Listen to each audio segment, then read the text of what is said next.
Bem, boa tarde a todas e a todos. Sou o Daniel Kozinski, eu sou diretor de Relações Institucionais do Instituto da Brasilidade, e dando seguimento aos nossos seminários em homenagem à memória do nosso querido professor Carlos Lessa, foi idealizador, patrono e presidente de honra do nosso instituto. Eu inauguro a mesa de hoje, dia 20 de junho de 2020, que vai tratar da rica vida profissional do professor Carlos Lessa. O professor Carlos Lessa foi um homem de múltiplos e raros caminhos em sua atuação como economista, como cidadão, como homem público.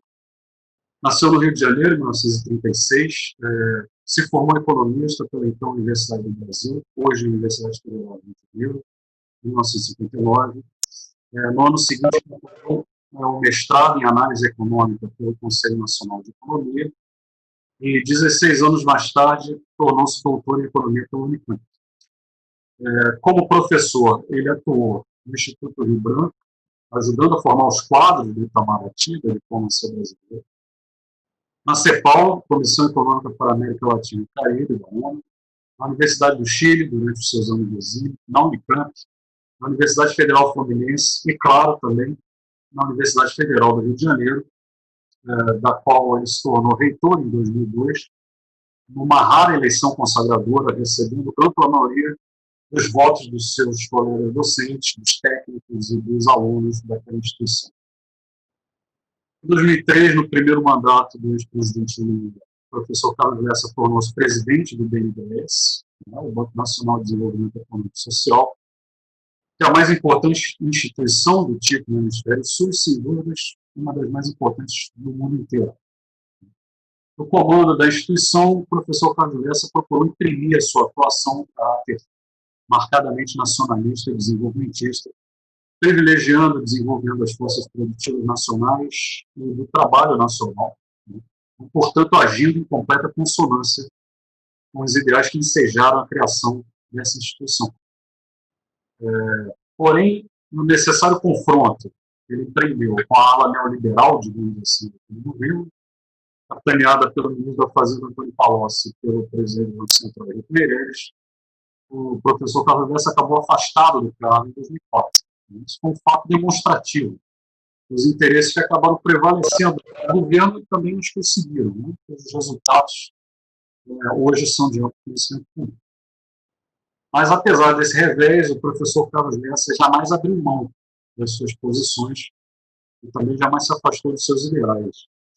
Ele manteve em toda a sua vida uma confiança inabalável no Brasil, uma admiração apaixonada pela cultura brasileira em todos os seus aspectos, e uma crença irremovível num futuro próspero, justo e pacífico para esse país e para o povo brasileiro. Então, foram esses valores que ensejaram a sua iniciativa, ainda na qualidade de presidente do BNDES, de organizar a elaboração da Enciclopédia da Brasilidade, uma verdadeira ode ao Brasil, a tudo que nós brasileiros fazemos e a tudo que nós brasileiros somos. E, nesse mesmo espírito, o professor Carlos Lessa idealizou a formação de um grupo de debates, seminários, exposições, enfim, tudo aquilo que agregasse, reunisse brasileiros preocupados com os rumos do país, tendo como objetivo discutir e falar do Brasil, da sua gente, da brasilidade e dos seus valores. Então, o principal objetivo do professor Carlos Lessa nessa empreitada é formar jovens quadros universitários imbuídos desse espírito de trazer o Brasil e as suas questões para o centro das atividades nas universidades brasileiras, que hoje, tal qual tudo mais nesse país, estão sob crescente pressão e influência de temáticas, de valores e de preocupações estrangeiras. Então, o resultado dessa iniciativa somos nós, o Instituto da Brasilidade, que há mais ou menos 3 anos temos nos reunido ininterruptamente e desenvolvido diversas atividades internas e externas, com o objetivo de discutir o Brasil e compartilhar os valores que foram definidos apaixonadamente pelo professor Carlos Lessa. Então, nós somos mestrandos, somos doutorandos, somos pesquisadores, somos professores, e somos, portanto, a celebração das ideias, da vida e da paixão do professor Carlos Lessa pelo Brasil. E também a garantia da sua continuidade, da continuidade das suas ideias e dos seus valores nas futuras gerações. Então, sendo assim, para nós tratarmos de algumas passagens marcantes da trajetória profissional do professor Carlos Lessa, Eu vou passar a partir de agora a palavra para os nossos 4 convidados de hoje, que em momentos e ambientes distintos tiveram a honra de conviver com ele. Então, nós vamos começar com o economista Márcio Henrique Monteiro de Castro, orientando de doutorado, o professor Carlos Lessa, vai falar da atuação do professor no Conselho Regional de Economia do Rio de Janeiro. Depois eu vou passar a palavra ao engenheiro Alexandre Henrique Leal, ex-vice-presidente da FINEP, iniciadora do estudo de projetos, para qual o professor Carlos Lessa foi consultor. Em seguida, eu vou passar a palavra ao professor Ivete Pereira de Mello, da Faculdade de Economia da Universidade Federal Fluminense, e contemporâneo do professor Carlos Lessa naquela instituição. E, por fim, eu vou passar a palavra ao professor José Luiz Fiore, da Economia Política Internacional da UFRJ, que foi contemporâneo do professor Carlos Lessa nos seus tempos na CEPAL no Chile. Então, eu passo a palavra agora ao economista Márcio Henrique Monteiro de Castro. Boa noite, Daniel. Boa noite aos colegas de mesa e às pessoas que estão assistindo essa programação do Instituto de Brasilidade. Eu não diria que eu estou satisfeito, porque, antes de tudo, para mim é um momento de tristeza. Mas, de qualquer maneira, são aqueles momentos que a gente deve cumprir todos os ritos. E um dos ritos importantes é fazer uma homenagem a um professor querido, a um intelectual brilhante, a um político muito atípico dentro do horizonte político brasileiro, e é um querido amigo de todos nós. Essa mesa era uma mesa composta, aliás, toda essa programação é uma programação feita em cima de pessoas que têm em comum uma grande amizade e admiração pelo Lessa. Eu sou uma dessas pessoas e estou muito satisfeito nesse aspecto em estar compartilhando com vocês essa homenagem ao nosso querido Carlos Lessa. Eu já vi algumas falas, outras coisas eu suponho que vão aparecer ao longo da semana, alguns trabalhos já escritos, como um simpático trabalho, um belíssimo trabalho que o Fábio Saer escreveu e foi publicado em 2010, uma memória lá do Instituto de Economia do FRJ, e muita coisa já se falou do Lessa, desde um homem absolutamente universal, que trabalha com diferentes campos e combina diferentes campos de interesse, muito polivalente, um homem que é das artes, a economia, passando por campos e práticas absolutamente inesperadas. O Lessa era um sujeito que não só falava de arte e de economia, mas entendia, era um grande antropólogo, uma pessoa que olhava a sociedade brasileira, tinha muita atenção para as estratégias de sobrevivência do povo brasileiro e, ao mesmo tempo, tinha uma prática muito rica. Foi um homem que trabalhou muito com restaurações de imóveis no Rio de Janeiro, gostava de botânica, gostava de jardinagem e terminou nos seus últimos anos de vida envolvido em atividades agropecuárias. Quer dizer, era um sujeito com uma vida muito diferenciada, muito rica. Talvez a última coisa que ele fez do ponto de vista intelectual, talvez não, com certeza, foi o próprio Instituto Brasileiro, que ele e o Dark resolveram fazer no peito, encarando praticamente todas as adversidades e reunindo em torno dele um conjunto de pessoas que se dedicam, de forma muito entusiasmada à implantação desse instituto.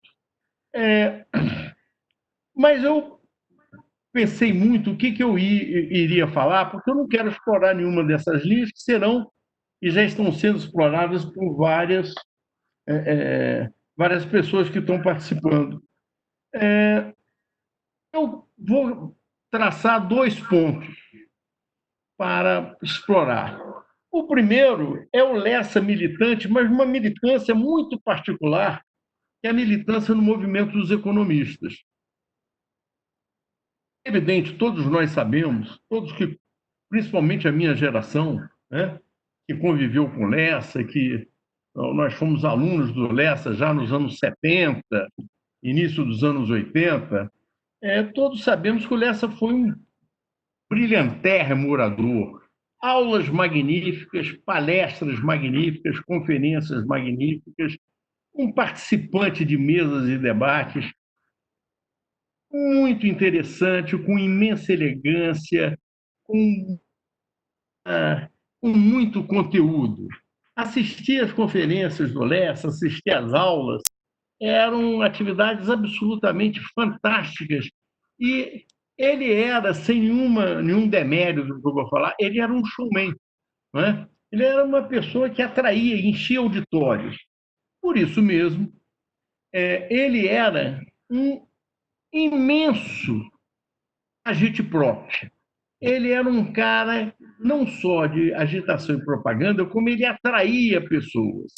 Essa característica do Lessa foi absolutamente importante nos anos 70, né, para a organização do movimento dos economistas. E não só no Rio de Janeiro, que foi um lugar onde que o movimento dos economistas foi muito pujante nos anos 70 e deu origem, no final dos 70, à criação do IERJ, Instituto dos Economistas do Rio de Janeiro. Né? Ora, para a criação desse instituto, o Lessa foi uma das pessoas mais notáveis, não só Lessa, né? Mas o Lessa foi uma das pessoas mais notáveis para reunir jovens economistas, alunos dos cursos de economia em torno da ideia da estruturação dessa organização. Conceição também foi uma pessoa absolutamente fantástica no que se refere a essa prática de organizar as pessoas. O Castro também foi, o Malan também foi. Você tinha um conjunto de economistas que costuraram e animaram e organizaram a categoria dos economistas ali no final dos anos 70. Quando essa coisa começa a se organizar e ganha muita força no período da abertura, quer dizer, já no último momento do período do ciclo militar, já no governo do Figueiredo, o movimento dos economistas, não só no Rio de Janeiro, mas em São Paulo era muito forte também, vamos falar a verdade, com Luciano Coutinho e com uma série de pessoas da USP e da Unicamp, os economistas começam a se organizar e começam a ganhar as antigas organizações do segmento profissional dos economistas. Quer dizer, o sistema dos CORECONs, conselhos regionais e o Conselho Federal. Lessa foi extremamente ativo nesse movimento. Ele não só entrava dentro dessas organizações, foi conselheiro durante anos a fio do Conselho do Rio de Janeiro, obviamente, como era figura constante, presente em todos os congressos, em todas as atividades nacionais do Conselho Federal de Economia, do Conselho e dos conselhos regionais de economia. Né? Ele era muito presente nessas coisas. E com um detalhe, essas pessoas, e aí já tem outras pessoas igualmente interessantes em torno dessa atividade, Brasil afora, Décio Garcia Munhoz em Brasília, Pedro Dutra, no Rio Grande do Sul, Pedro Mansur, no Espírito Santo, e vários outros colegas que estavam, professor Beluso, João Manuel Cardoso, Luciano Coutinho, muito presente nesse momento. Essas pessoas, e Lessa estava entre elas, elas ajudaram a vertebrar, a estruturar esse movimento nacionalmente. a presença de Lessa nesses congressos, nos congressos brasileiros de economia, os encontros dos corecons, confecons, ela é uma presença constante e absolutamente magna dentro dos eventos. Normalmente, as palestras, ou as palestras finais, eram feitas por essas pessoas, ou as aulas iniciais eram feitas por essas pessoas, e a presença e a participação delas, eu diria que era garantia de êxito e de público numa época onde que essas coisas que nós temos hoje, que é poder gravar e passar no YouTube e transmitir diretamente através dessas coisas, quando a gente consegue botar os computadores para funcionar, que, por exemplo, não é o caso agora do meu, que está precário, mas nessa época as atividades eram fundamentalmente atividades presenciais. O desdobramento delas era quase sempre uma degravação que ia nos nossos jornais da categoria, os boletins, os jornais dos economistas. Era assim que essas coisas se desdobravam e, com essas pessoas, dada o apelo que elas tinham para a discussão da política econômica, os jornais, os jornalões, cobriam. Então, era um período, era um momento magno para as nossas instituições, que não tinham nenhuma projeção dentro da imprensa, e elas apareciam, porque elas faziam atividades com essas pessoas, e os grandes jornais cumpriam. Folha de São Paulo, Globo, Jornal do Brasil, Correio da Manhã, Gazeta Mercantil, jornais que existiam na época, né? E os jornais locais também cobriam. E mais do que isso, quando você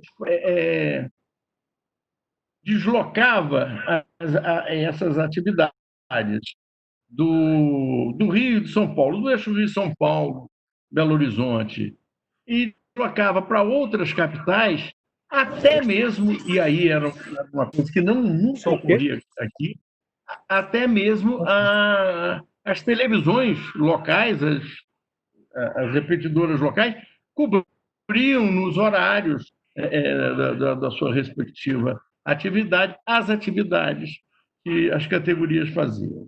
Então, esse é um ponto que eu gostaria de deixar registrado, que foi a importância da participação do Lessa para o movimento dos economistas.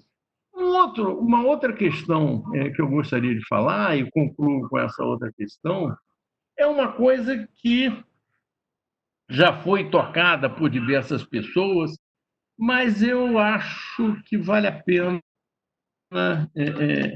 repisar. O Lessa ele tem uma peculiaridade muito marcante que distingue praticamente do grosso da nossa categoria e reflexão profissional. O Lessa tem uma visão muito criativa, uma visão com muita inspiração a respeito do povo brasileiro. Ele me lembra, muitas vezes, uma pessoa que foi amiga dele, que foi interlocutora dele, o professor Darcy Ribeiro. Mas o Lessa tem um olhar muito curioso, muito minimalista.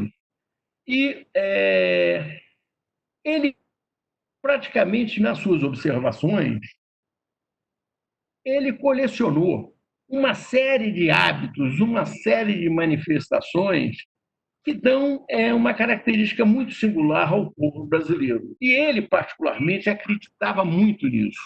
Ele acreditava na estratégia de sobrevivência do povo brasileiro, ele acreditava na capacidade de auto-organização do povo brasileiro, ele tinha uma profunda descrença da elite brasileira, das elites de uma maneira geral, mas tinha uma imensa fé nessa capacidade de estruturação do povo brasileiro. E ele via isso em aspectos curiosos, a coisa da festa, a coisa do piquenique na beira do bar, onde o sujeito faz o churrasco de esquina, no culto evangélico, no terreiro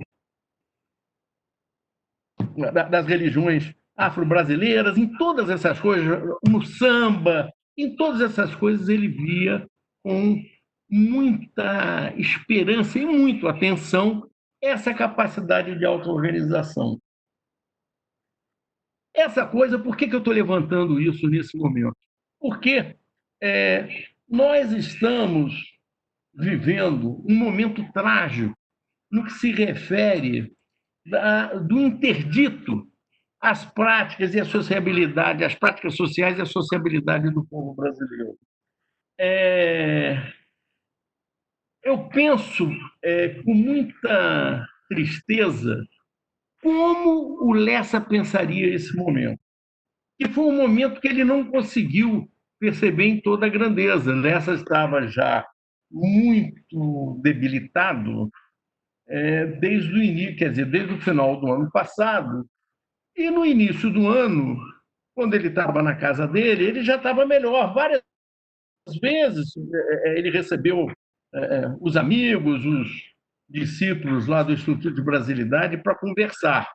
Mas ele estava com dificuldade de falar, estava com problema na garganta, falava muito pouco e muito baixo e com muita limitação, estava perfeitamente lúcido, escutava, dava para a gente discutir a política econômica, falar mal do Paulo Guedes, falar mal do Bolsonaro, mas não, a questão da Covid não tinha. Quando a questão da Covid começa, em março, o Lessa ficou isolado, porque ele estava vindo de uma doença respiratória e não poderia entrar em contato com ninguém. Então, esse assunto, essa questão do isolamento social e do interdito às práticas sociais, nunca foi discutida com ele, não é? E eu gostaria, eu e muitos, gostariam de ter a percepção de como que ele encararia esse brutal interdito. Até que ponto essa questão, essa tragédia que nós estamos vivendo, atingiria a esperança que ele tinha no povo brasileiro, na capacidade de auto-organização, etc. Eu acho que eu gostaria de ver também ele pensar um pouco a dialética da tensão que existe entre o impulso vital do povo brasileiro, que levam e está levando as multidões, tá certo? A saírem e romperem com o isolamento, até fazerem festas ao longo do isolamento. E eu tenho uma opinião muito reservada de que esses fatos são apenas a influência maléfica do Bolsonaro, negando a Covid e apostando em outras soluções. Eu tenho uma dúvida com relação a isso. Eu acho que existe um impulso, tá certo, que está lá na base da história e da formação do povo brasileiro, que incentiva, tá certo, que impõe que saia para as ruas, que saiam para as festas, que minimizem o risco positivo, sem dúvida nenhuma, tá certo, de contaminação e morte. Eu gostaria muito de ter tido a oportunidade de beber do Lessa, de colher do Lessa as suas observações sobre esse problema, não é, difícil que nós estamos vivendo. Eu encerro aqui, peço desculpa, porque o meu equipamento funcionava bem até ontem, deixou de funcionar. Obrigado a todos, um abraço. Muito obrigado, professor Márcio Henrique, pelas suas palavras. Agora eu vou passar a palavra para o Alexandre Vidal, ex-vice-presidente da FINEP, da qual a organização da qual o professor Carlos Lessa foi consultor. Alexandre, por favor.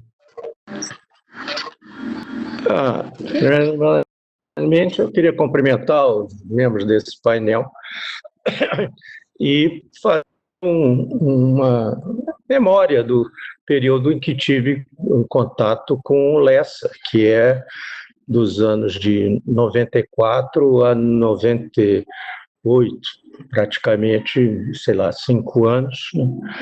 Onde eu conheci.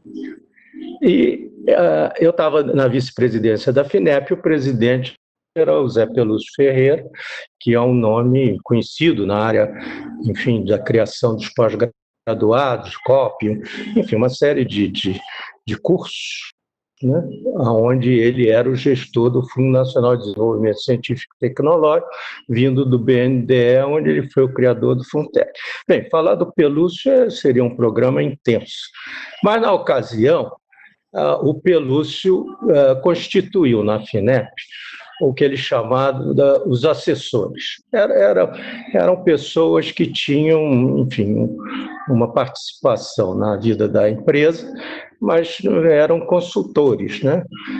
Davam um período por eles escolhido, e a parte de pesquisa, enfim, era definida pelo próprio consultor, que trocava informações com o pessoal interno da FINEP e fazia essa consultoria.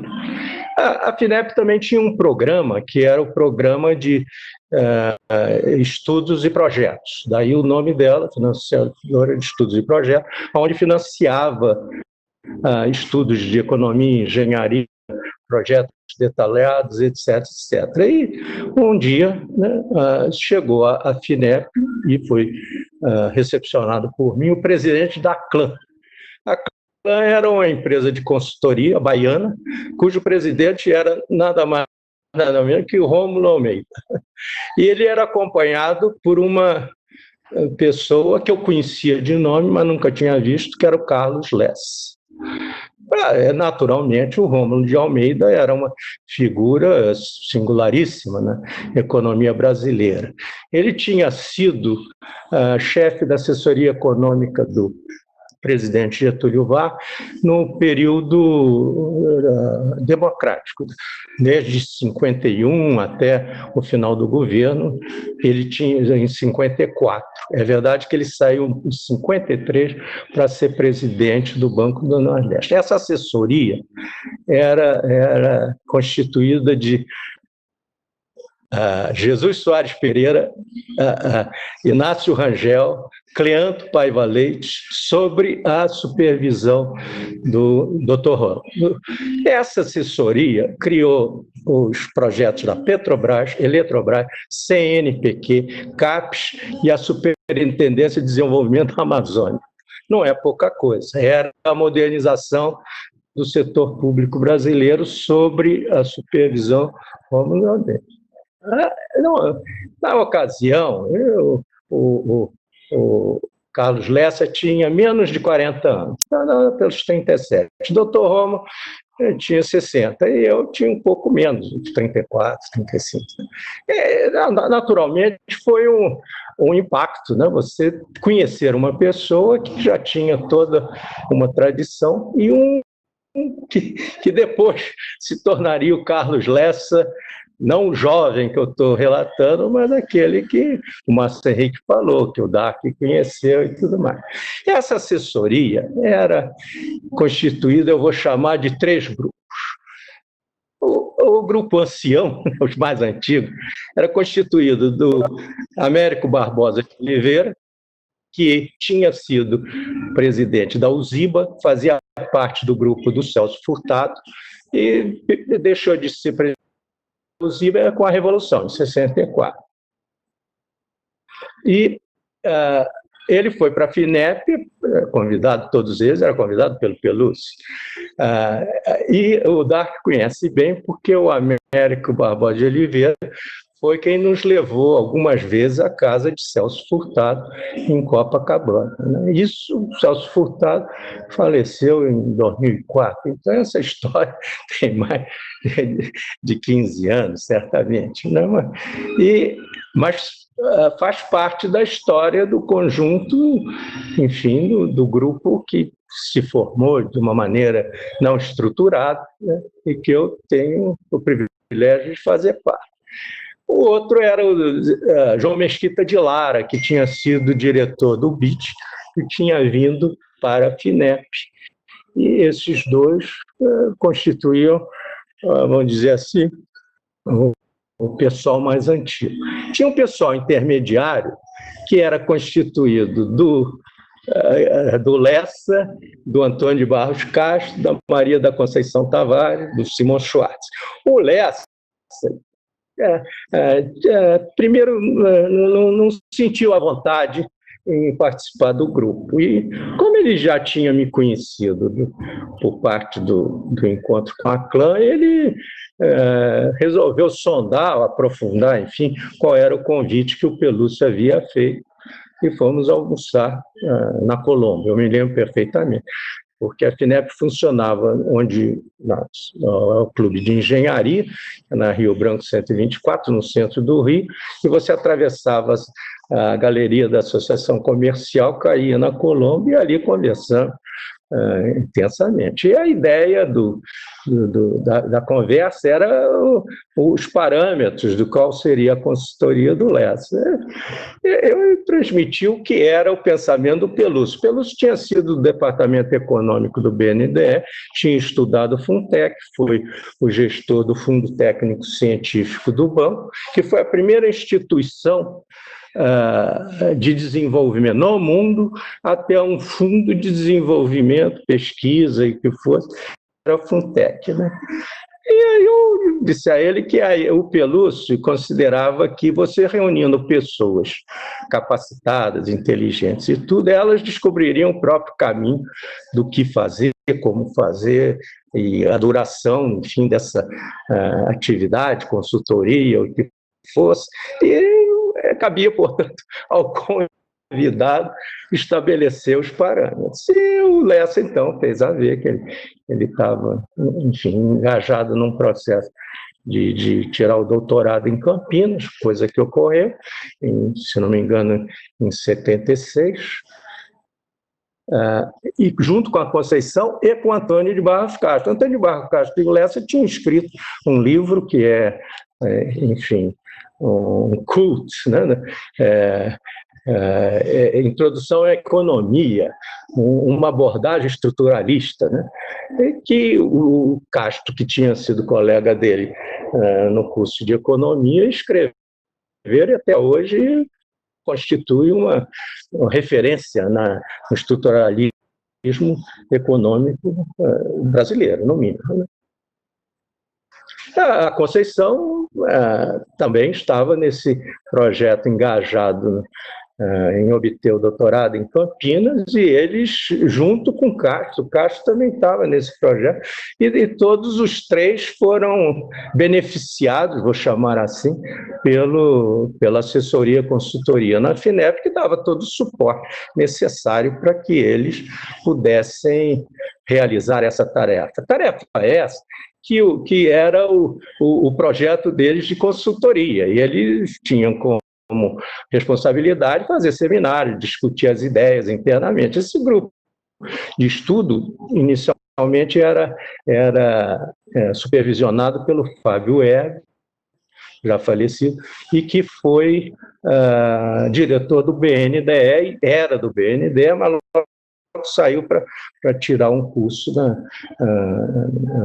universidade, em London School, na London School. E foi substituído por Zé Tavares. Zé Tavares foi um assessor do ministro Funaro no tempo do presidente Itamar Franco. Eu estou colocando essas questões, né, para mostrar como esse grupo dispunha de personagens que evoluíram dentro de carreiras, seja acadêmica, seja profissional, atividades, etc. A figura mais proeminente nesse conjunto todo era o José Israel Vargas, que era de Minas, vinha para para o Rio, ia para a FINEP e fazia os estudos, né? Me lembro bem de nióbio, por exemplo, que era uma paixão dele e tudo mais, e depois foi ser ministro de Ciência e Tecnologia no governo Fernando Henrique Cardoso. Bem, o Lessa foi, então, participante desse grupo, onde tinham as pessoas mais jovens. As pessoas mais jovens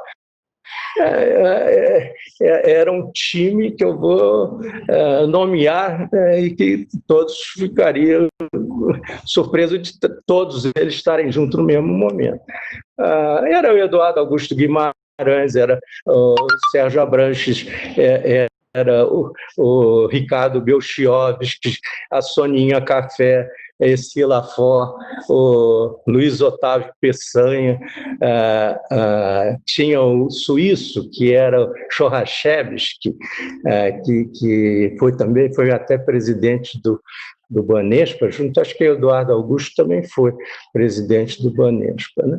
Tinha a Vera Dick, enfim, era um grupo jovem. Esse grupo jovem não tinha 30 anos, devia ter entre 20, tinham já alguns formados, alguns se formando, alguns fazendo estágio, mas todos eles tiveram uma evolução, enfim, profissional, e se olhar, a grande parte foi para a área acadêmica. Aí o Márcio Henrique, que é do setor, eu não sou do setor, pode, enfim, aprofundar mais esses nomes e do que foi a contribuição dele no setor acadêmico. Tinha esquecido do Frankel, do Jack Frankel, que fez um estudo sobre a indústria química, que deu uma celeuma grande, porque ele deu uma entrevista na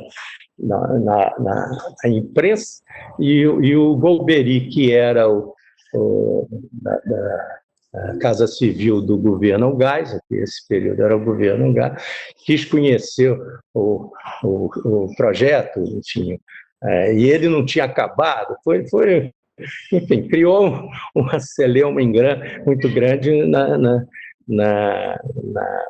na FINEP. Jacó Frankel ficou a perigo, mas deu tudo certo, ele terminou, enfim, a tese. Ele foi professor também, se não me engano, do Instituto de Economia da UFRJ, que foi criado em 78. Não foi, se não me engano a memória, foi depois do governo Geisel. Mas nesse período tem uma confluência. Eu vou fazer uma memória que era, você tinha um governo nacionalista, desenvolvimentista, representado pelo Geisel, né, um ditador. Tinha um ministro do planejamento, que era o João Paulo dos Reis Veloso, que tinha conhecido, porque ele foi do primórdio do IPEA, que era o escritório de planejamento, que depois virou instituto. E nesse escritório de planejamento, no tempo ainda do ministro Roberto Campos, o Isaac Cartenesch, que era um economista de renome, tinha sido incumbido de fazer um projeto decenal, um plano decenal para o governo. Então, o Veloso, que foi o secretário-geral do ministro Hélio Beltrão, no governo Costa e Silva, continuou no Médici e continuou no Geisel. E dentro da FINEP tinha um outro personagem nacional desenvolvimentista, que era o Pelúcio, vindo do BNDE, com uma tradição de vinculação com Celso Furtado, Américo Barbosa. Enfim, era esse o grupo que integrava a FINEP. Bem, quando terminou o governo Geisel, bem, de 78 por aí, tanto a Conceição quanto o Lessa fizeram um concurso para o UFRJ e passaram, mas, terminado o governo Geisel, entrou no planejamento Mário Henrique Simons, cuja frase mais conhecida, quando perguntaram a ele se ele tinha lido os planos do João Paulo dos Reis Veloso, ele disse que não lia ficção. Então, a questão básica é de que o grupo se desfez, cada um foi para o seu lugar, né? Enfim, se desenvolveu a vida acadêmica de alguns, a vida profissional de outros, mas o contato com o Lessa se manteve, né? O Duarte sabe disso, promovido às vezes por ele, na churrascaria majórica, né? Conversávamos sobre os assuntos políticos, econômicos, etc. E quando ele foi presidente do BNDE, ele me convidou para fazer uma palestra sobre Juvezal Osório Gomes. Por quê? Eu tinha sido trabalhado com diretamente quando ele foi presidente da Siderúrgica Nacional, que me chamou para ser, enfim,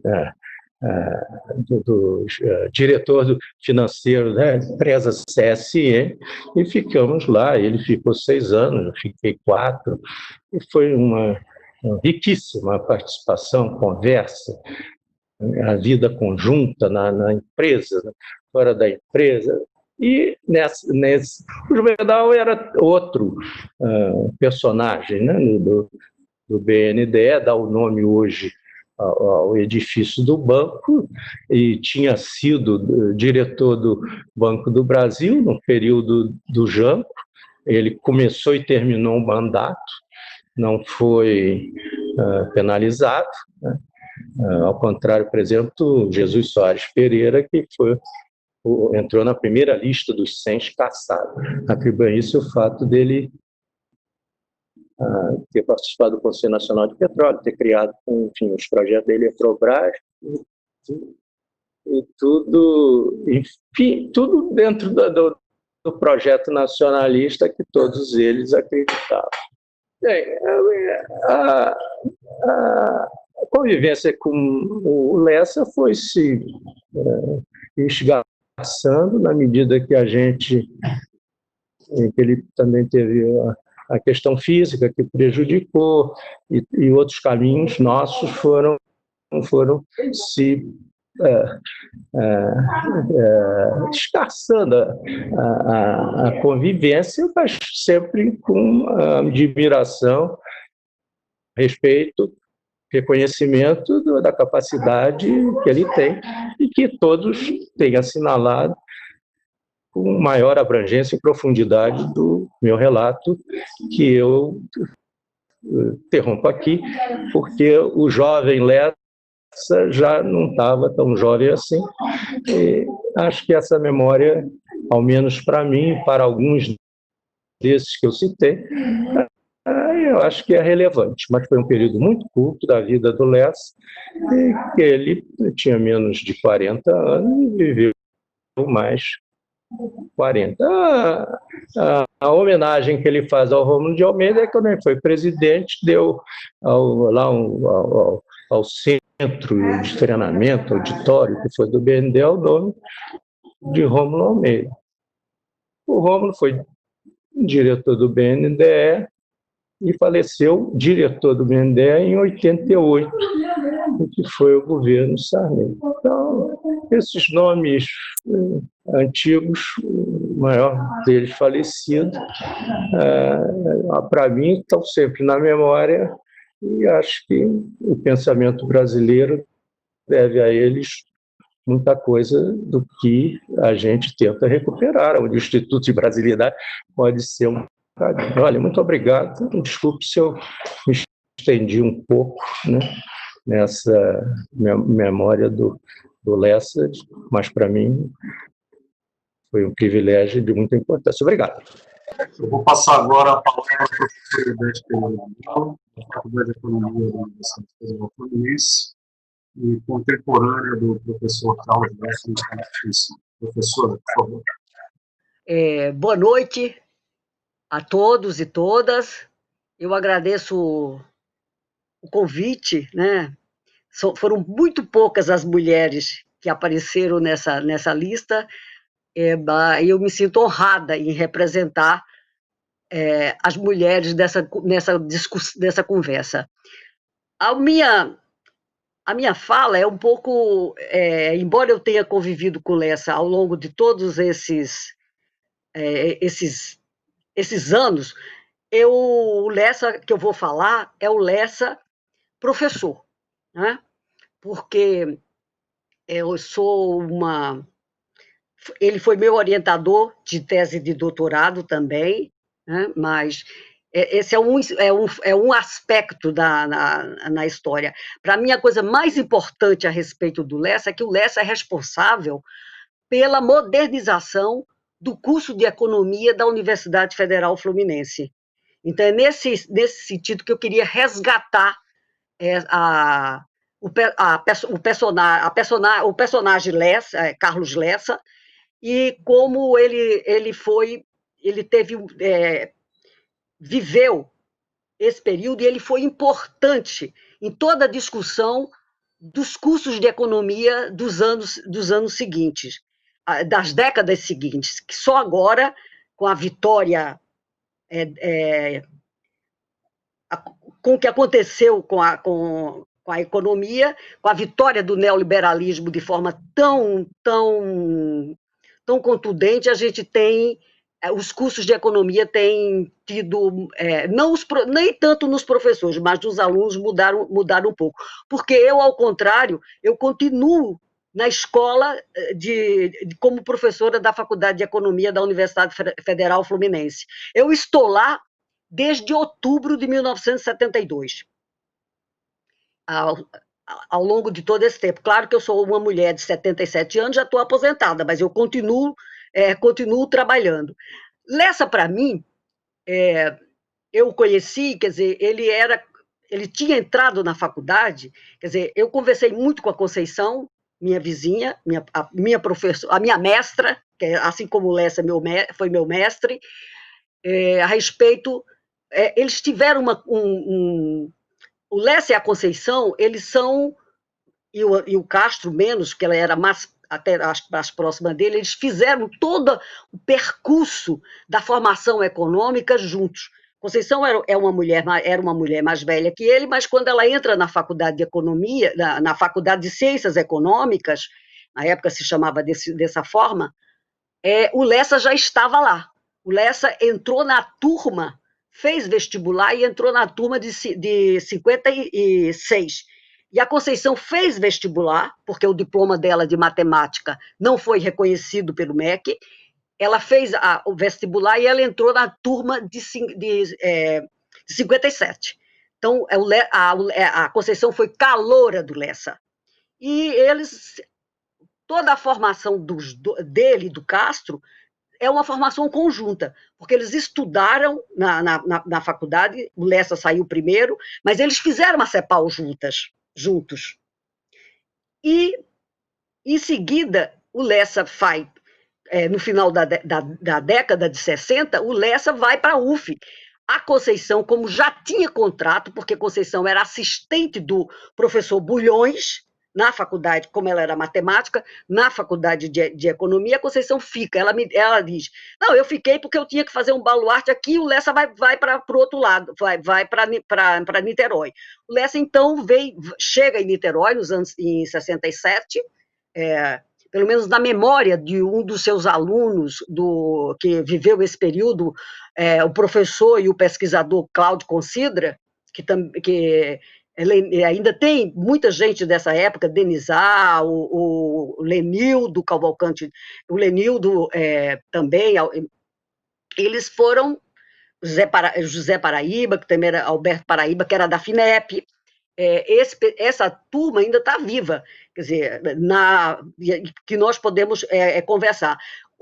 Quando eu cheguei em Niterói, levada pela pesquisadora do IBGE e professora da UF, Jane Soto, estava Liana Aureliano lá, Frederica Amorim, tinha uma renovação nos cursos de economia com essa nova geração. E o Lessa junto com Conceição e com Castro, eles eram, naquele momento, os motores dessa mudança, porque o Furtado, esse estava exilado, entendeu? Então, essa é um outro momento, quer dizer, a Escola de Economia da Unicamp também vai se formar depois, quer dizer, a CEPAL e o curso da CEPAL era o grande veículo de formação dos novos economistas desenvolvimentistas. Nessa faculdade de economia, em 72, que eu vou encontrar esse grupo jovem renovando os cursos de economia. E é interessante porque o Lessa tinha saído, tinha se demitido. Tinha havido os problemas, um problema sério com relação... O Lessa conseguiu um empréstimo do Banco Nacional do Desenvolvimento Econômico para construir o prédio, porque a economia funcionava na Rua Tiradentes, 17, num casarão antigo, muito bonito, do século XIX, mas tinha que ampliar para aumentar o número de vagas, porque antes da reforma universitária de 69, você tinha tido um problemão na universidade com a questão dos excedentes, então tinha que ampliar, e o Lessa arranjou um empréstimo para construir o prédio, mais um andar do prédio atrás. Não sabemos por quê. O reitor da universidade teve problemas, embora o Cláudio conte que, além disso, além do dinheiro que ele tinha conseguido para fazer a construção do prédio, o Lessa também tinha conseguido que a CEPAL doasse 20 mil livros para a Biblioteca da Economia, e ele foi com o diretor da CEPAL na reitoria, e a reitoria não recebeu. O Lessa nunca falou muito para nós, para mim e tal, porque todos esses anos depois a gente fez política junto, política nos órgãos tal, do IEG, no Corecon, nós tivemos sempre trabalhando com essas questões políticas e docentes. O Lessa saiu, mas ele saiu do posto de coordenador do curso de economia, porque ele tinha sido nomeado na modernização coordenador do curso de economia, mas ele não deixou a gente solto. Eu estava chegando, eu sou paraibana, como vocês podem perceber pelo sotaque. Eu estava chegando da Paraíba, eu não estava chegando da Paraíba, mas eu estava vindo também da França, porque eu sou geração 1964, estudante em 1964. Então, mas eu não fui para a França exilada, eu fui para estudar. Voltei, e aí, por problemas com o AI-5, a gente acabou vindo para cá. Meu marido foi um beneficiário, meu marido foi para a COP, porque o Pelúcio o Pelúcio é o artífice do financiamento da engenharia e da pós-graduação de engenharia no Brasil, e transformou a COP na maior pós-graduação da América Latina. Como ele foi também, esteve presente em em todos esses financiamentos de renovação da universidade dos anos 70. Né? Então, o Lessa nos levava, o grupo da economia da UF, para estudar com ele na casa dele. Naquela época, dos anos 73, 74, que isso aconteceu direto, era um apartamento, ele não tinha mudado ainda para a Lagoa, era um apartamento enorme na Atlântica, que parecia que a gente estava dentro do mar. E era um deslumbramento, aquelas manhãs de sábado, em que a turma da economia, os professores, e nós íamos juntos discutir economia, porque o Lessa queria saber tintim por tintim de como é que o curso andava, o que é que a gente estava ensinando, o material. O professor Lessa era de uma generosidade imensa. Eu, aquela paraibana, porque Liana Aureliano, que é pernambucana, já tinha saído, estava indo para a Unicamp, e eu simplesmente ficava assim, bestificada, porque o Lessa era um grande orador e ele dava aulas magníficas. Foi assim que o curso de economia da UF se mantém como um curso moderno e significativo, embora depois a perseguição política foi enorme lá dentro. Aí teve prisões em 1976, teve metade do departamento demitido, quer dizer, nós todos fomos demitidos. Eu só volto para a UF com anistia. Com anistia, eu volto para a UF, fiz concurso de novo, aí nos anos 80, já em 79, não, eu voltei logo em 79, a anistia foi em agosto de 79, em setembro eu já estava dando aula de novo lá, porque a anistia porque meu contrato eu tinha sido demitida, né? Por conta porque a UF era muito reacionária, eu não sei como é que o Lessa driblava aquilo. A UF exigia que de 2 em 2 anos os professores entregassem atestado de ideologia, do DOPS. Então, a UF era, por um lado, aberta e, por outro lado, fechada. Quer dizer, a gente dava aula sabendo que tinha policial nas galerias naquela época. As pessoas não entendem isso. A UFRJ era um pouquinho diferente. A UFRJ era mais, não tinha esse tipo de problema, mas, em compensação, a dinâmica do curso era extremamente fechada do ponto de vista de alguns professores que tinham um comando muito grande no conteúdo didático. O Lessa foi significativo para nós, porque o Lessa forjou e trabalhou o conteúdo didático das disciplinas que nós dávamos na faculdade, desenvolvimento, tinha 3 desenvolvimentos. Márcio Henrique mesmo foi meu aluno da primeira turma lá que eu entrei, em Francisco Eduardo, tem um monte de alunos, Arthur Tinelli, da turma que eu me lembro daquela época, e de todo o debate que cruzava a economia brasileira com distribuir. Na época não falava em desigualdade, nós, as mulheres, estávamos muito silenciadas. As questões da economia feminista não tinham irrompido politicamente como hoje ela, embora eu já sou do movimento feminista desde 76, mas essas questões não estavam postas, e a economia foi sempre uma disciplina muito hostil a essa questão. Agora é que ela está levando surra e vai ter que falar das desigualdades dentro do curso, embora a supremacia do mercado financeiro ainda é absoluta. O que tem de aluno de economia agora que quer ser empreendedor para mim, a coisa mais impressionante. Só querem fazer monografia sobre empreendedorismo e tal, papapá, mas isso é uma guerra que está sendo travada no momento, que Lessa não viveu. E, originalmente, o Lessa não era meu orientador. Eu trabalhava na década de 80, nós queríamos na UF, depois que voltamos, depois da anistia, queríamos trabalhar com a economia fluminense.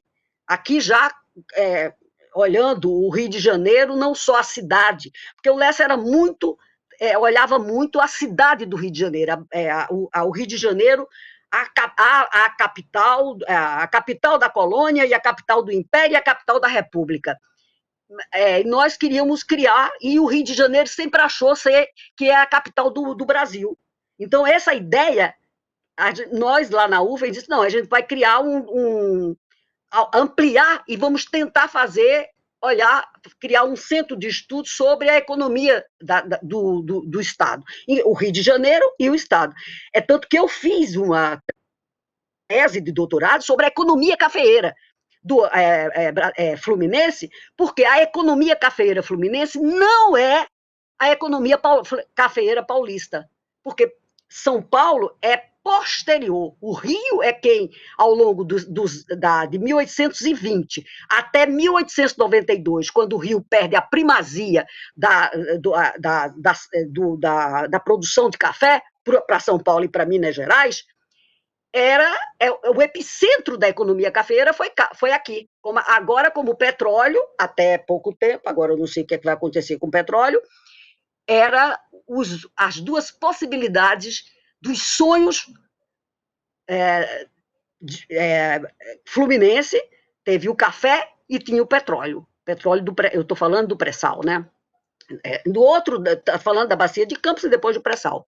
Bom, em suma, o Lessa acompanhou isso tudo, viveu esse tempo inteiro.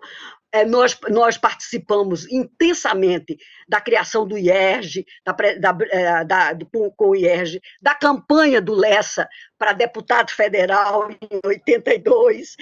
Isso tudo, quer dizer, o Lessa na política institucional, na política, vamos dizer, no caso aqui, sindical, que era Corecon, que nós perdemos a primeira eleição, porque tenho certeza que o Lessa foi roubado, que as urnas foram roubadas naquela época do Corecon, porque as urnas dormiram no Corecon, e no outro dia foi que teve a contagem. Eu, como sou paraibana e sabia como é que as mumunhas se faz na política, quando eu soube de manhã que as urnas tinham dormido lá, eu falei, vamos perder a eleição, porque não deu outra, a gente perdeu mesmo. Imagina, Lessa perdeu as eleições.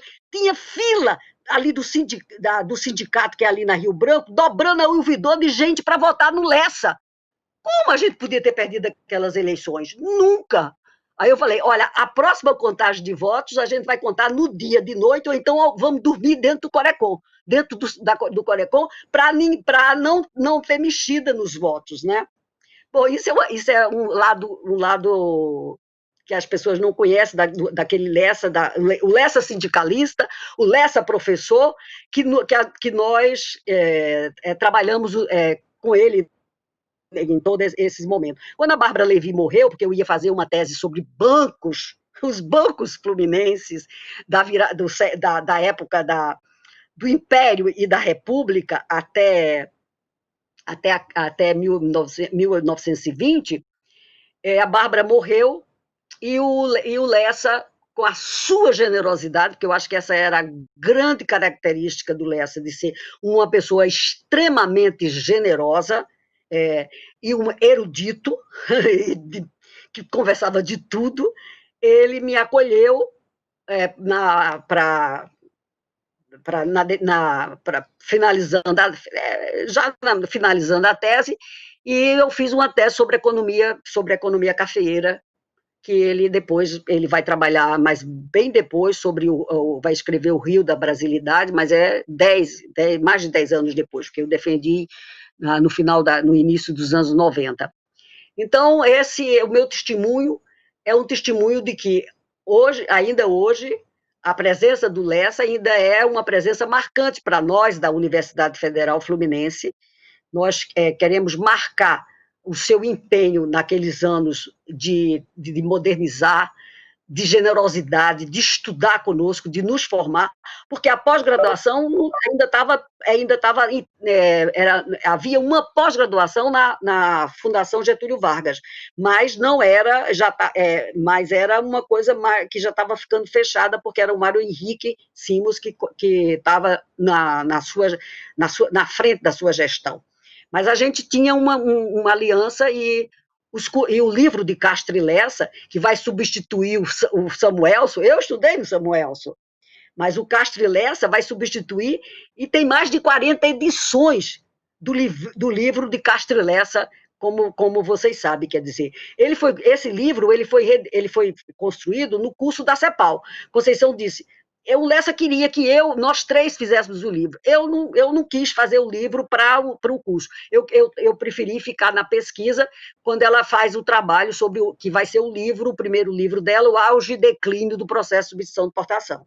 Depois a política, o Lessa escreve depois os 15 anos de política econômica, que esses livros são os livros clássicos de explicar os acontecimentos dos anos 50, que é a grande preocupação do Lessa, era entender o dinamismo da economia brasileira nos anos 50.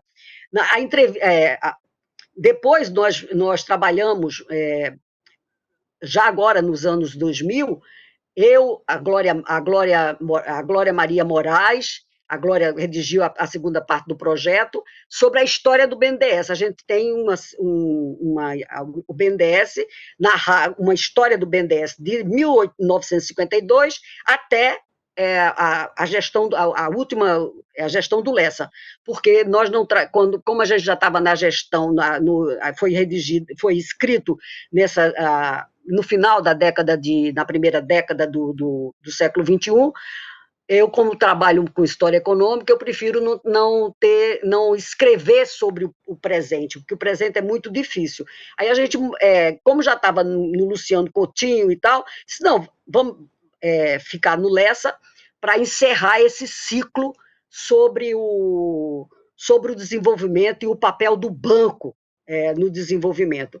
Eu recomendo, o livro está online, vocês podem entrar no site do Centro Celso Furtado e ler o livro, porque a entrevista do Lessa é maravilhosa, a entrevista que ele nos deu. O Dark também deu entrevista, mas me desculpa, Dark, a entrevista do Lessa você vai entender como ele trabalhou aquele um ano e pouco, quase 2 anos que ele ficou lá, como é que ele trabalhou e como é que ele viu.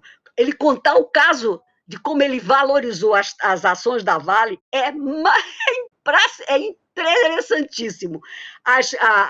Porque o Lessa tinha eu ia dizer a palavra malandragem, carioca, mas no bom sentido, porque o Lessa era um lorde, era o lorde fluminense, o gentil homem, tá? Mas é genial. Eu recomendo que quem estiver interessado leia. A gente só conseguiu publicar essas memórias do Banco Nacional do Desenvolvimento Econômico e Social, agora já tem o S, né? O S desde a década de 80, depois que a Dilma caiu. Porque nós entrevistamos vários presidentes do banco, diretores, e tinha 2 presidentes do banco que só autorizaram, 2 pessoas que tiveram da diretoria e presidente do banco só autorizaram publicar suas entrevistas depois que a Dilma caiu. Mas o livro foi Memórias do Desenvolvimento, foi uma dos periódicos do Centro Celso Furtado. Essa história do banco, o segundo volume, porque tem o primeiro, que ainda foi feito nos governos Lula, e esse o segundo, que pega a década de final de 80, 90, está disponível, o segundo volume, coordenado pela professora Glória, mas eu participa também o Vitor Araújo, que é meu colega da UF, que nós trabalhamos na construção de deixar para a geração jovem, como o Daniel, como a moça que está aqui, que eu não sei o nome e tal, deixar para vocês uma memória do que aconteceu. E que a nossa passagem pelo final do século XX, porque eu sou uma pessoa do século XX, e chegada no XXI, que nós tentamos trabalhar pelo Brasil, como o Lessa tanto queria. Muito obrigada. Muito obrigado, professora Ivete, pelas suas palavras. Professor Fiore, palavra é sua. Bom, quando o Dark me convidou para participar dessa homenagem, me disse que eu tinha 10 minutos, fazer um depoimento em 10 minutos, e eu obviamente aceitei, independente dos minutos, por causa do meu imenso carinho pelo Lessa. Mas, de cara, me enfrentei com 2 dificuldades. Uma, pensei eu, como é que eu poderia resumir em 10 minutos uma relação que eu tive com uma pessoa que eu coloco entre os 4, digamos assim, as 4 principais interlocutores intelectuais que eu tive na minha vida e que mais contribuíram para fazer, vamos chamar assim, a minha cabeça como forma de pensar, e que seria, bom, meu próprio pai, mas não enquanto pai, senão enquanto filósofo, o Paulo Freire, com quem eu trabalhei e que também foi uma amizade fantástica, a Conceição e o Lessa, não? Sendo que, aliás, o Paulo, a Conceição e o Lessa eu conheci no Chile, mas não na forma que foi mencionado, porque eu não tinha nada a ver com CEPAL, não é? Mas eu pensei, o problema, por sua vez, também era a segunda questão que me apareceu na cabeça quando comecei a tentar relembrar a história dessa amizade e dessa interlocução intelectual, muito mais do que convivência profissional propriamente dita, não é? E exatamente me dei conta dessa diferença que existe entre a memória afetiva e a memória cronológica, não propriamente histórica, factual. Porque a memória afetiva um pouco, ela se mede pela intensidade, né? E a memória cronológica é pela quantidade de fatos e tá, que você possa, situações, instituições, experiências que você possa ter compartido, no caso com o Lessa, não é? E de imediato eu me dei conta, ao fazer um esforço de recapitulação na minha própria cabeça, não é, que a dimensão da minha memória afetiva do Lessa é desproporcionalmente maior do que a minha memória cronológica, porque de fato, não é, eu não sou carioca como a Eudete, mas também não estudei no Rio de Janeiro, também não me formei na Universidade Federal do Rio de Janeiro, não é? E portanto sempre tive uma escassa participação na vida sindical, institucional e até mesmo partidária, política no Rio de Janeiro, né? Acho que fui sempre nessa cidade um pouco, e até hoje, depois de já tanto tempo aqui, um pouco outsider. Mas, e mais ainda me dei conta ao ouvir aqui o Márcio, a Eudete, o Alexandre, relembrando coisas da FINEP, coisas da Corecon, enfim, coisas das quais eu sabia, coisas das quais eu estive perto, mas das quais eu não participei propriamente como sindicalista ou como funcionário da FINEP ou como sei lá o quê. Não? Assim mesmo, me proponho, resolvi fazer então um pouco rapidissimamente para caber nos 10 minutos esse depoimento, até relembrando um pouco para mim mesmo o que foi minha relação com Carlos Lessa, não é?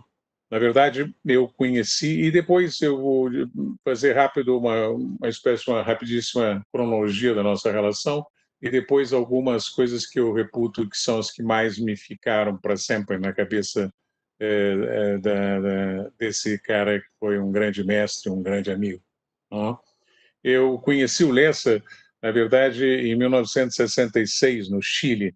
Lessa trabalhava no ILPES, que pertencia à CEPAL, eu estava no conjunto da CEPAL, mas nem eu era do ILPES, nem eu era da CEPAL, eu era apenas um menino exilado, eu tinha 19 anos quando eu fugi do Brasil, e, portanto, eu tive que fazer minha formação universitária integral no Chile, na graduação, pós-graduação, minha formação é inteiramente chilena, não é? Nesse sentido.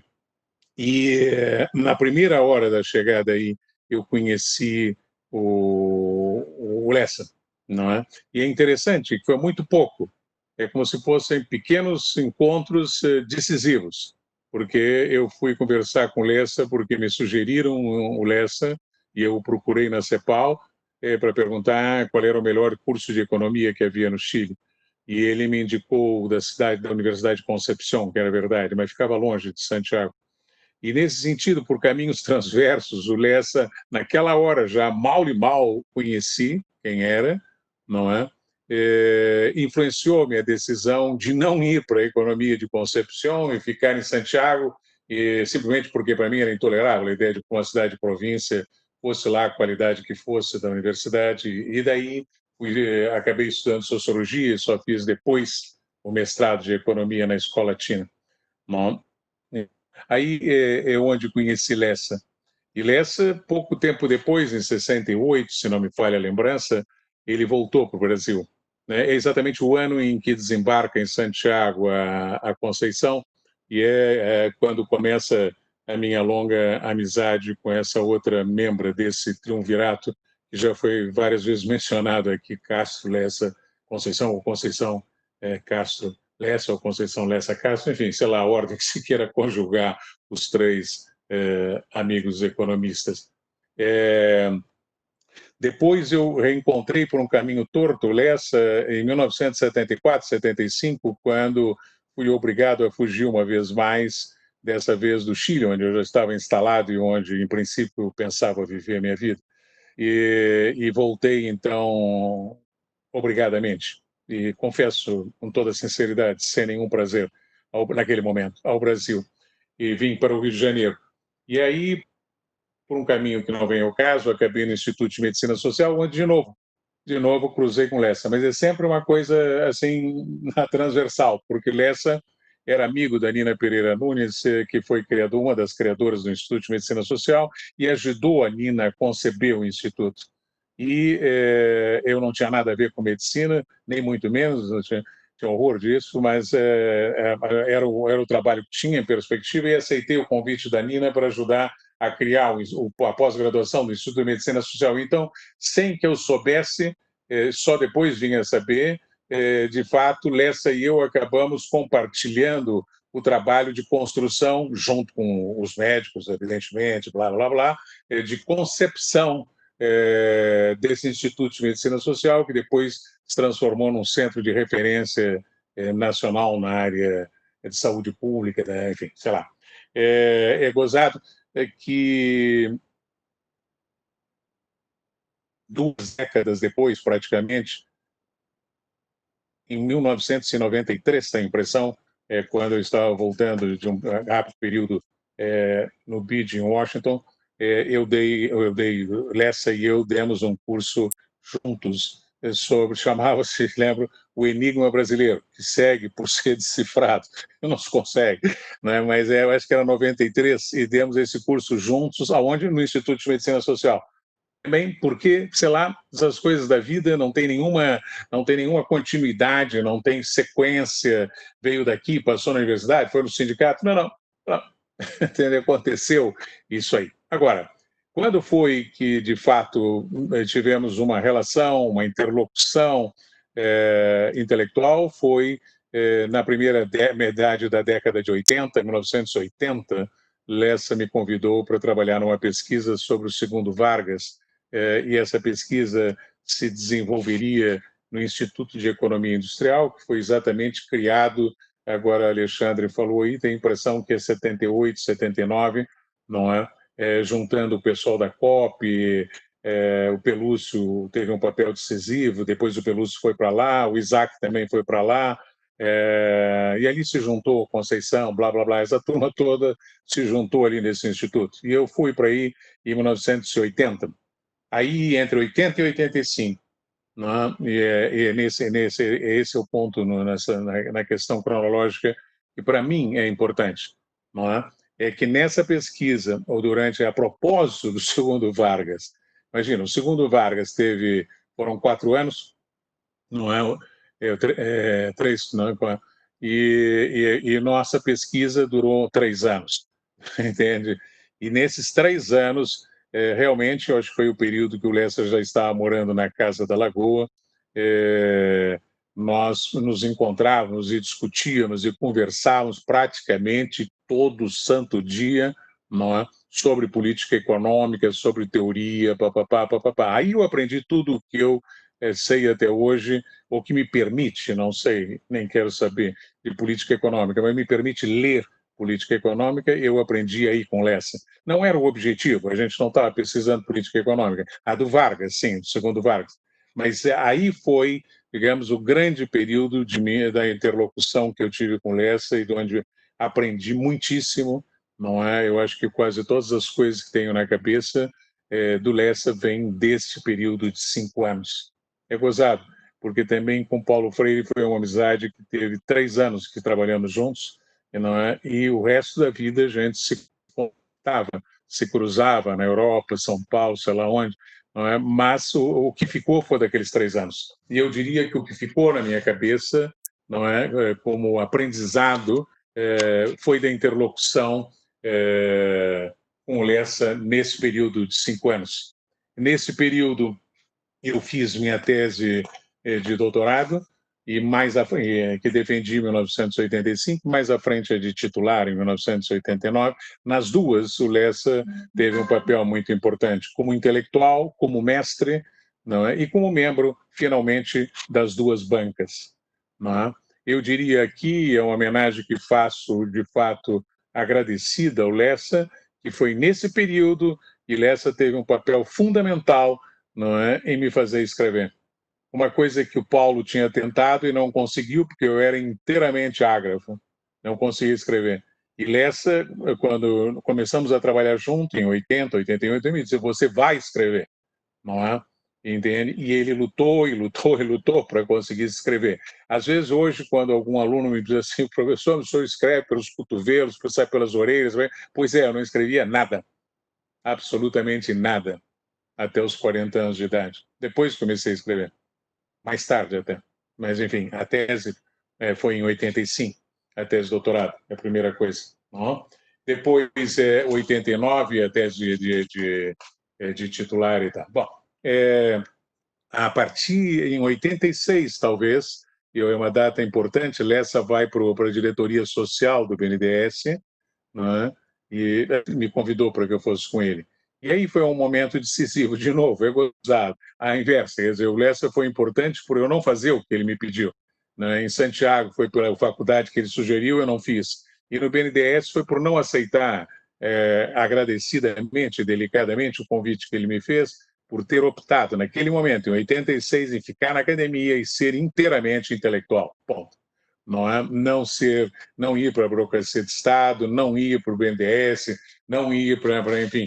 E fiquei no Instituto de Medicina, fiquei no Instituto de Economia Industrial, no momento onde quase todo mundo foi embora para o governo e ficou a academia bastante vazia.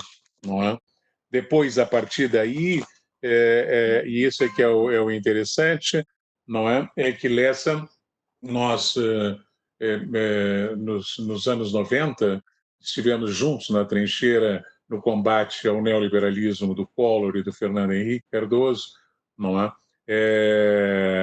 E até, digamos, a hora em que o Lessa finalmente foi reitor, depois foi decano, reitor e depois presidente do BNDES, que já foi várias vezes mencionado aqui como um momento crucial depois da reitoria, não é?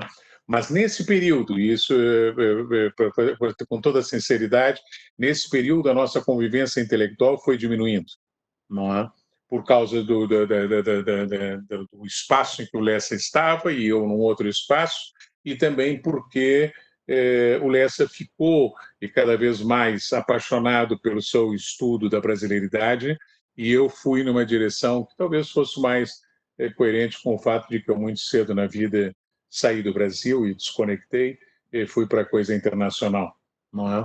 Mas mantivemos sempre, não é, uma referência e a despeito de que ele pesquisasse cada vez mais o Rio, depois Minas, blá, blá, blá, blá, e eu cada vez mais sistema mundial, blá, blá, blá, blá, não é?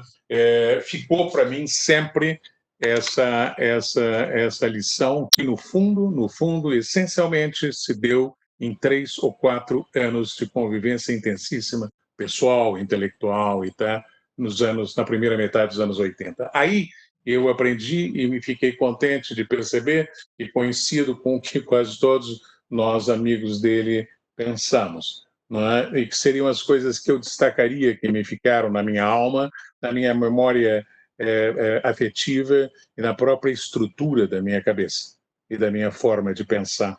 Não é? A primeira coisa que eu destacaria são 5 ou 6 coisas, e termino minha homenagem ao Lessa com esse depoimento. A primeira coisa que eu destacaria, que eu acho que todos destacaram, e que era quase uma coisa acachapante, a generosidade do Lessa, não é?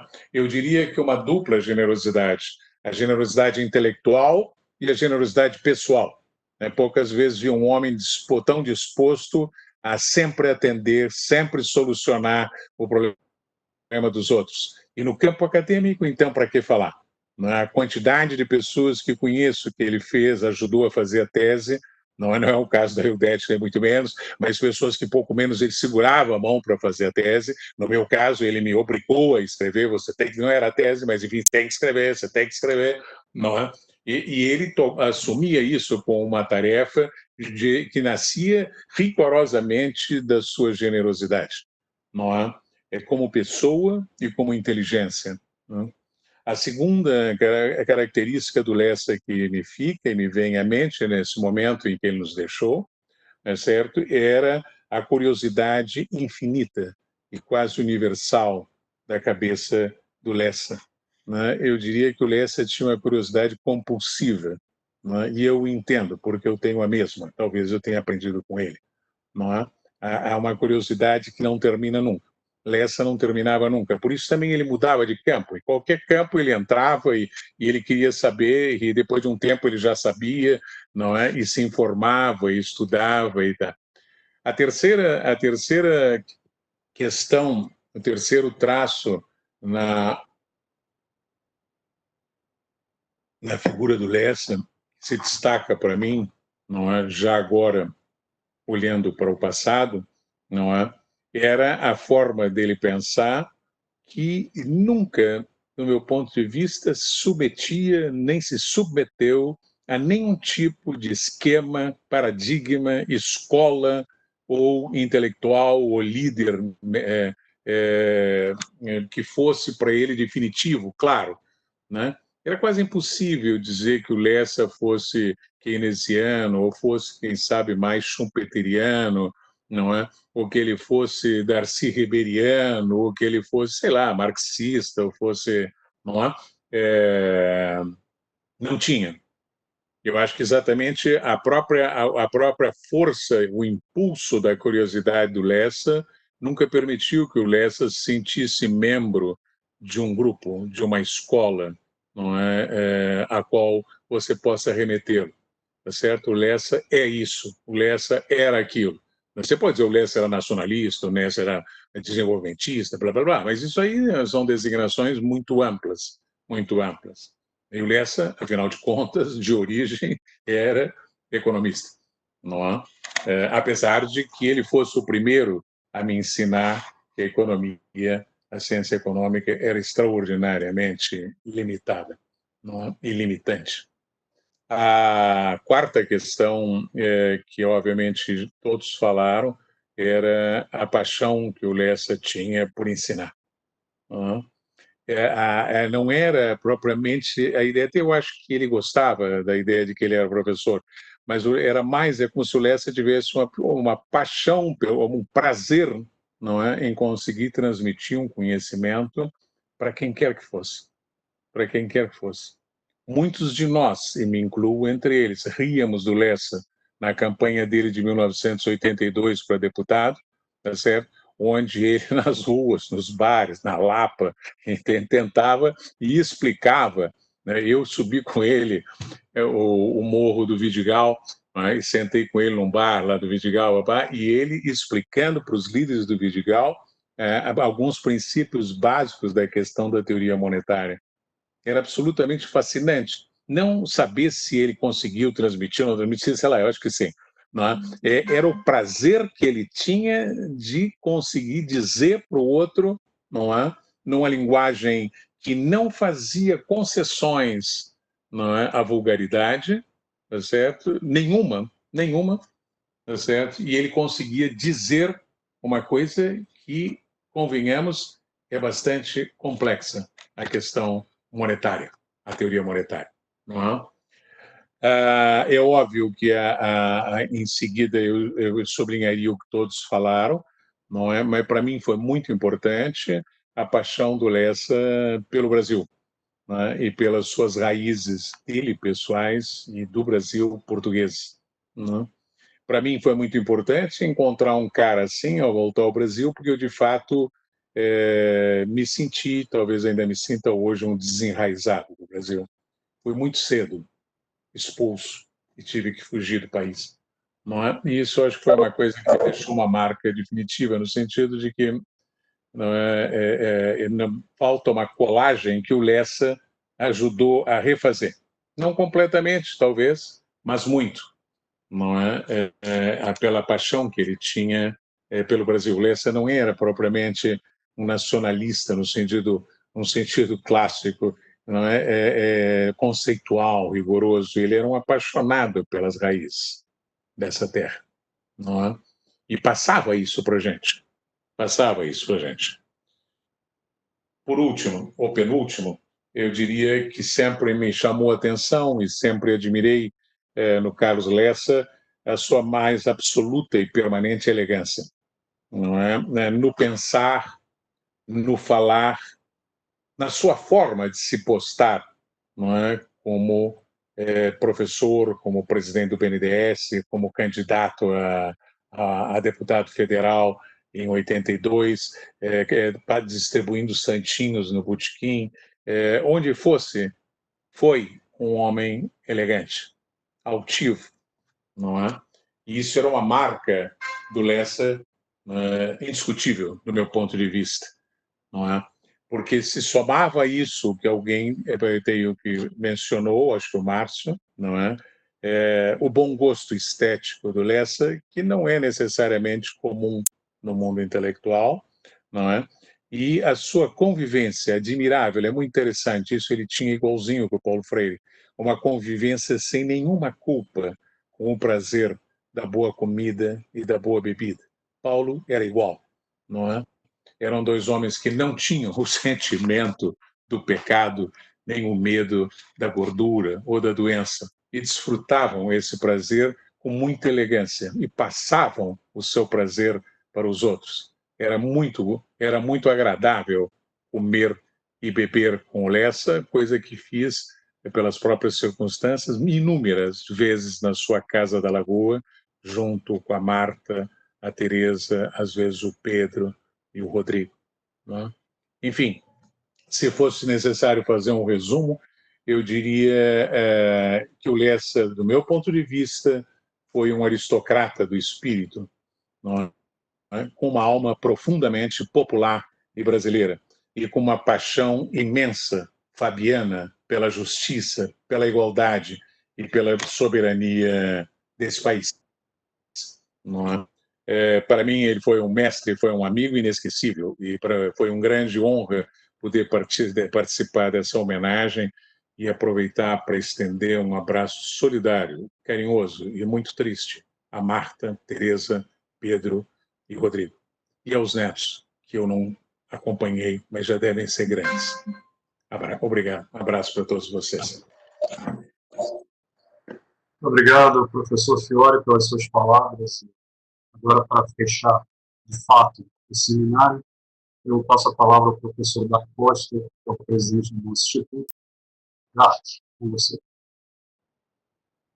Todos boa noite. Eu queria agradecer ao Daniel, aos 4 amigos pelo brilho com que conduziram este evento, que é o terceiro painel de uma série de 8 painéis que nós estamos organizando no Instituto da Brasilidade, em homenagem ao professor Carlos Lessa. Cabe aqui umas poucas palavras sobre o Instituto. O Daniel fez uma introdução. O Instituto foi uma coisa que o Lessa concebeu partindo da premissa que na universidade pouco se falava sobre o Brasil. Eu estava voltando para dar aula, um dia comentei isso com ele, ele disse, não, realmente nós temos que mudar isso, temos que criar um instituto, temos que botar os garotos para estudarem os formadores desse mito que é o Brasil, temos que começar com o padre Antônio Vieira, temos que percorrer todos esses intérpretes do Brasil e dar a eles o conhecimento, porque eles não têm esse na escola, nem na escola secundária, nem na universidade, é comentado muito sobre isso, isso é muito importante na formação desses rapazes. E foi esse projeto que foi levado adiante, que se desdobrou depois para as comemorações que nós pretendemos fazer pelo bicentenário, etc. Mas perdemos o Lessa, né? Perdemos o Lessa, e esse é o motivo de vocês, amigos do Lessa, terem vindo aqui. Eu tenho certeza que o Instituto sentiu-se muito honrado pelo depoimento de vocês. O Lessa gostava de cada um de vocês, eu tenho consciência disso. E ele é o nosso patrono, né? E vai ser sempre saudoso para nós, e é sempre querido, professor Carlos Lessa, né? Então, por isso, eu quero apresentar meu muito obrigado a vocês, tá? E dizer a vocês que vocês são membros do Instituto. Todos os amigos do Lessa são membros do Instituto. E vocês que vieram aqui prestar esse depoimento são membros do Instituto da Brasilidade. Pode-se dizer, pode-se assumir e pode tomar posse desse cargo. E eu quero também dizer a vocês que nós estamos criando, a pedido de um expositor de ontem, que foi o Miro Teixeira, que ele nos disse uma coisa muito interessante. Isso não pode parar aqui. Vamos criar um grupo no WhatsApp, Grupo Professor Carlos Lessa, onde nós que participamos desse evento aqui possamos discutir e apresentar algumas sugestões para que a gente consiga, efetivamente, trazer uma nova esperança e uma nova mudança para esse país. Muito obrigado a vocês. Eu encerro, então, esse seminário de hoje. Convido vocês também nos próximos dias. Em nome do Instituto, agradeço mais uma vez. Muito obrigado, boa noite para todos.